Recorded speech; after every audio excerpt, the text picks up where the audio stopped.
안녕하세요. 중국 주식 전문 채널 찐중투입니다. 8월 3일 화요일 중국 홍콩 시황입니다.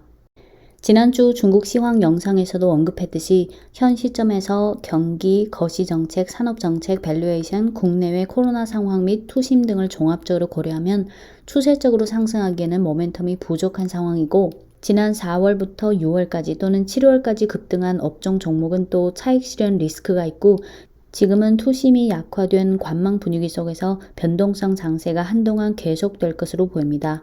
8월 3일 화요일 중국 증시는 대체로 하락했는데요. 주요 지수의 등락을 보면 과창 50 2.21% 하락, 상해종합 0.47% 하락, 창업한 0.46% 하락, 심천성분 0.41% 하락, CSI 300 지수 0.01% 상승, 상증 50 0.39% 상승 마감했습니다.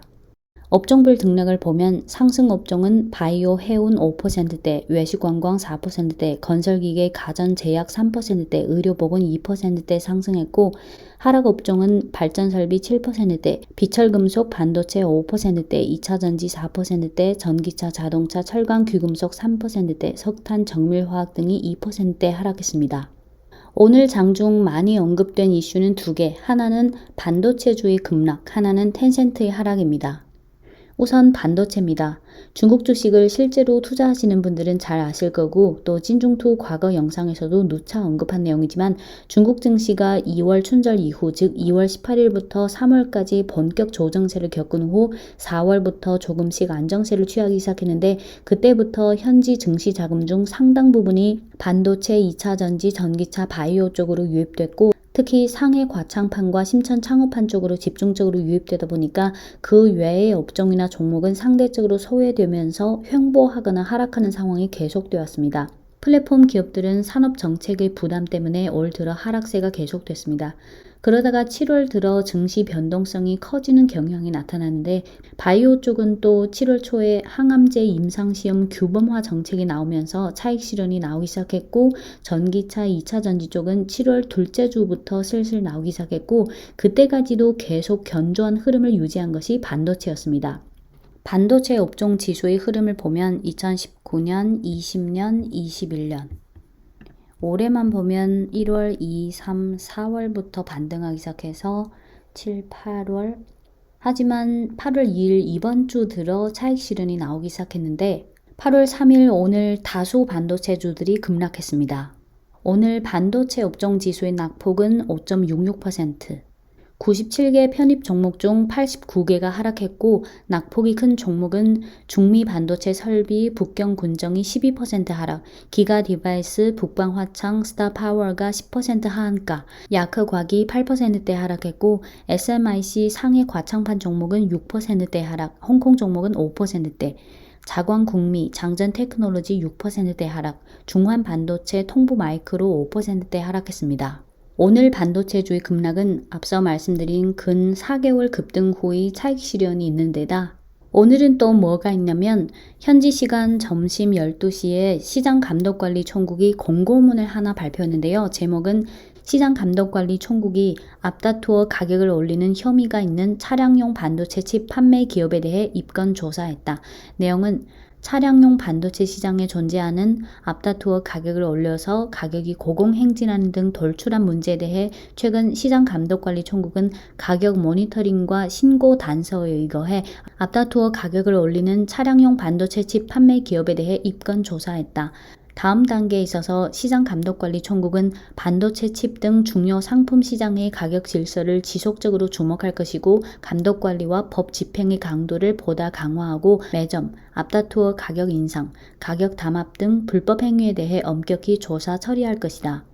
시장감독관리총국에서 이런 조치를 취한 것은 불합리적인 현상을 바로잡기 위한 조치지만, 이런 조치가 지난 4월부터 6월 반도체주가 한창 급등할 때 나왔으면 상승세에 별로 영향을 미치지 않을 수도 있겠지만, 지금과 같은 민감하고 투심이 취약한 시기, 특히 주가 상승폭이 이미 50% 이상, 심지어 100% 이상에 달한 시기에 나오니까 주가가 더 취약해질 수밖에 없는 것 같습니다. 북방 화창은 직전 영상인 8월 2일 중국 시황 영상에서도 이미 언급했지만, 8월 2일 저녁 대주주 지분 축소 계획 관련 공시가 나온 것도 영향이 컸습니다. 북방 화창의 주가입니다. 2019년, 20년, 21년 올해는 1월 2, 3, 4, 5, 6, 7, 8월. 오늘 하루 하한가 기록한 것으로 정확한 결론을 내리기는 어렵겠지만 북방 화창이 8월 2일 6.81% 급락하고 8월 3일 오늘 10% 하한가가 나오다 보니까 일각에서는 드디어 반도체주의 차익 실현 장세, 즉 단계적인 차익 실현 장세가 나오기 시작했다는 평이 나오고 있습니다. 사람마다 장기 투자에 대한 기준이 다를 수 있지만 대형주의 경우 3, 4개월 일정 기간 동안 상승폭이 한 100%가 되면 슬슬 어떤 결단을 내리셔야 할 것입니다. 이어서 텐센트 급락입니다. 텐센트의 주가를 보면 올 연초부터 춘절 연휴 직전인 2월 17일까지 34% 오른 후 2월 18일부터 8월 2일 오늘까지 41% 하락해 2020년 6월 주가로 다시 돌아갔는데요. 찐중투 과거 영상에서도 누차 언급했듯이 올 들어 홍콩 상장 중국 플랫폼 관련주들이 전반적으로 하락세가 계속되어 왔는데 2020년 11월 초 상해증권거래소에서 알리바바 산하 엔트그룹이 상장을 급취소했고 그 후로는 올 들어 플랫폼 기업들이 주가에도 그대로 반영되어 왔다시피 올해는 정부 차원에서 플랫폼 산업에 대한 관리 감독 즉 독과점이나 개인정보 등 관련 불합리적인 행위 등을 대대적으로 강화하는 한 해인 만큼 플랫폼 관련주들이 부진은 계속될 수밖에 없는 상황입니다. 올 들어 텐센트가 받은 처벌이랑 정책 기조 관련 내용을 간단히 정리해보면 3월 11일 텐센트 홀딩스가 비트아우토 중문으로 이처 홀딩스의 지분 인수 시에 반독점법 위반 혐의로 50만 yuan 행정처벌을 받았고 정책 기조 면에서는 4월 30일에 중앙정치국 회의에서 플랫폼 경제에 대한 관리 감독을 강화 개선해 공평한 경쟁을 촉진해야 한다고 지시한 바 있습니다. 또 7월 24일에는 반독점법에 의거해 텐센트 및 관련 기업에 대해 30일 내에 독점적 음악 라이선스를 해제하고 고액 선납금 등 라이선스 비용 지불 방식을 중지하는 행정처벌을 내렸습니다. 8월 3일 오늘 오전에 경제참고보에 이런 기사가 나왔는데요. 기사 제목은 정신 아편이 수천억 yuan 산업으로 성장했다. 밑에 소제목은 업계 관계자는 온라인 게임의 해로움을 경계하고 합리적인 규범화를 빨리 해야 한다고 코멘트했다. 이 기사는 과도한 온라인 게임이 청소년들에게 미치는 부정적 영향에 대해 다룬 기사인데 기사 서두에 이렇게 써 있어요. 최근 중국 공산당 위원회 반공실, 국무원 반공실에서 의무교육 단계 학생들의 숙제 부담과 사교육 부담보다 경감에 관한 의견을 발표해 학생들로 하여금 전자제품을 합리적으로 사용하고 사용시간을 관리해 인터넷에 중독되는 것을 방지해야 한다고 요구했다. 기자는 조사를 통해 현재 미성년자들의 인터넷 중독 현상이 보편적으로 존재하고 온라인 게임은 미성년자들의 건강한 성장에 큰 영향을 초래했다. 서두 내용은 이렇게 시작되는데요. 청소년 게임 중독에 대해 경고하는 기사인데 아시다시피 중국 게임 시장에서 텐센트의 시장 점유율이 55%고 텐센트의 대표 게임인 왕者荣耀가 학생들이 가장 선호하는 게임이라서 이 왕者荣耀 게임을 예로 들어서 분석했습니다.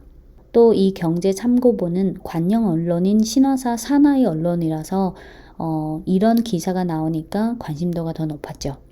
오전에 이 기사 때문에 텐센트 주가가 오전장 10%까지 하락하기도 했지만 오후장 들어 이 기사를 다시 클릭해 보니까 갑자기 삭제됐어요. 텐센트 주가도 오후장 낙폭이 좀 축소되면서 결국 6.11% 하락 마감했습니다. 오늘은 이런 해프닝이 있든 없든 올해는 산업정책 기조가 상당히 명확한 만큼 주가에 대해서도 그다지 기대하지 않는 편입니다. 오늘 홍콩 테크 지수 편입 종목 중 하락한 종목은 텐센트 외에 왕이 넷이즈가 7.77% 하락, 찡둥 건강 7.15% 하락, SMIC 5.91% 하락, 화홍 반도체 5.03% 하락, 비리비리 3.44% 하락, 콰이쇼 2.62% 하락, 메이투안 2.04% 하락했습니다. 끝으로 안내 말씀 한 가지 드립니다. 6월부터 7월까지 찐중투 구독자분들의 종목에 관한 질문이 많아져서 이 젓갈색으로 된 구독자 종목 Q&A 공유라는 코너를 통해 당시 제 답글들을 모아서 그대로 읊어드렸지만 시간 관계상 향후 이 코너는 해드리기 어려울 수도 있습니다.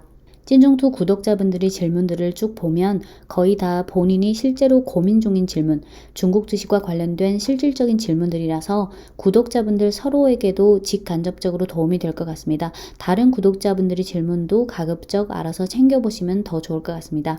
네, 지금까지 찐종투였습니다.